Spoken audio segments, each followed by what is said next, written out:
Have you ever woken up at 3 a.m., stared at the ceiling, and just wondered, what exactly am I running for? We work hard, we save, we follow every rule the world has laid out for us. Yet every 10 years or so, something seems to break. A financial crash, a surge in inflation, or maybe just a subtle shift in the rules of the game that we were never told about.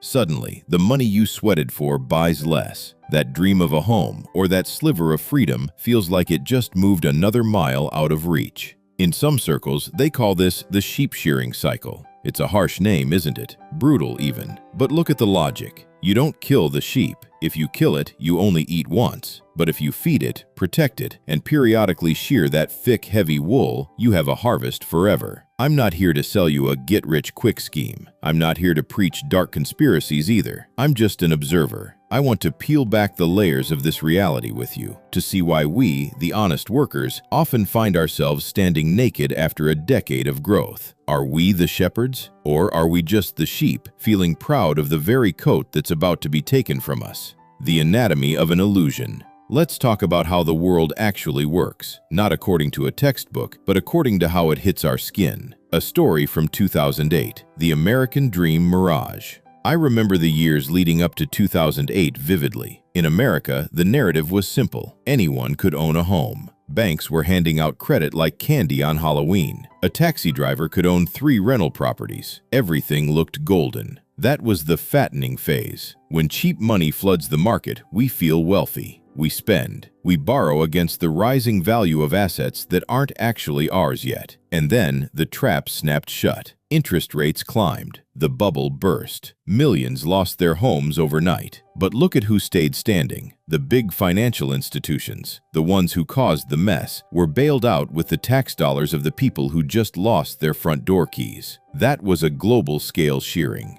Why does it keep happening? The modern financial system is built on debt. It's a 2-stroke engine. Phase 1, the pump. Money is released, rates are low, and everyone is encouraged to invest and spend. Our wool grows thick. Phase 2, the harvest. When debt peaks, the tap is turned off. Asset prices crater. This is when the big players, those with real cash, buy back everything for pennies on the dollar from those in a panic. It's not an accident, it's the design. I have to ask, do you ever feel like you're running up a down escalator? You're sprinting, but your position relative to the top never seems to change. That is the feeling of being sheared without even knowing you were in the barn. The truth about wool and pseudo-freedom.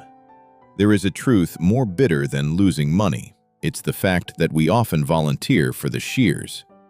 In modern society, we are obsessed with looking wealthy. We buy cars we can't afford, upgrade phones we don't need, and use credit cards to fill the holes in our souls. We turn ourselves into the sheep with the heaviest wool, making us the most vulnerable when the cycle turns. A story about my neighbor. I have a friend in the Seattle suburbs, brilliant guy, 6-figure tech salary. He has it all, the Tesla, the big house, the exotic vacations. But he sat me down once and said, if I stop working for 1 month, everything collapses. He doesn't own assets. He owns debts wrapped in luxury packaging. When inflation hit in 2023 and the cost of living spiked, he had to pull overtime. The stress nearly broke him. He is the poster child for the modern wool coat. The more stuff you accumulate that doesn't pay you back, the easier you are to control. What is the real question here? What is actual freedom? Is it the ability to buy whatever you want, or is it the power to say no to the things you don't need? The old saying goes, the things you own end up owning you. When you understand the shearing cycle, you realize that your wool isn't your security, it's someone else's target. Breaking from the flock. So what do? Become the shepherd? Run into the woods? The answer is found in a different way of living, a financial and spiritual awakening. 1. Understand the game, but don't get played by it. Don't resent the system. The system is a machine, and machines don't have hearts. Instead of complaining about inflation or the economy, learn to read the room. When the crowd is the most euphoric, that's when you should be the most cautious. When the crowd is paralyzed by fear, that's often where the opportunity lies. 2. Build an inner fortress.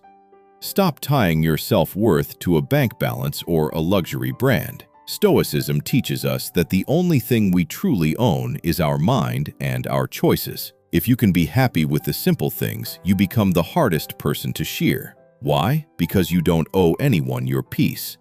3. Invest in capacity, not just assets. Wool can be cut, but your skills and your wisdom belong to you forever. In a volatile world, self-capital is the only currency that doesn't lose its value.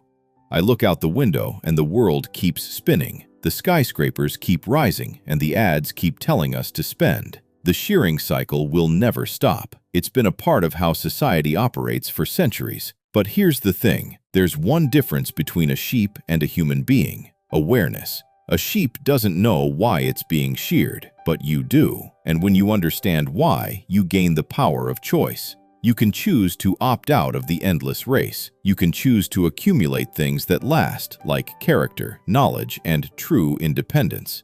Don't fear the cycle. Fear living your whole life without realizing you were standing in the middle of it.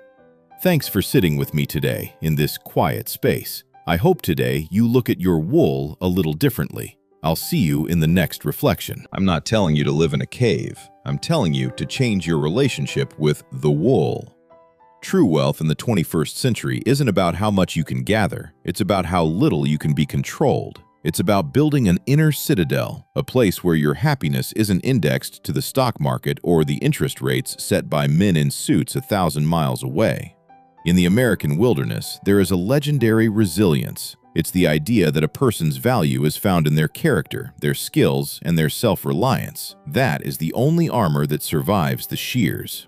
As you move back into the noise of the world tomorrow, I want you to look at every opportunity, every must-have gadget, and every easy credit offer with a new set of eyes. Ask yourself, is this helping me grow, or is it just making my wool heavier for the next harvest? The system won't change, the cycles will continue, but you can choose to stop being a resource and start being a human being. You can choose to be the one who walks through the gate, not because it's open, but because you no longer belong inside the fence. Stay quiet, stay observant, and most importantly, stay free.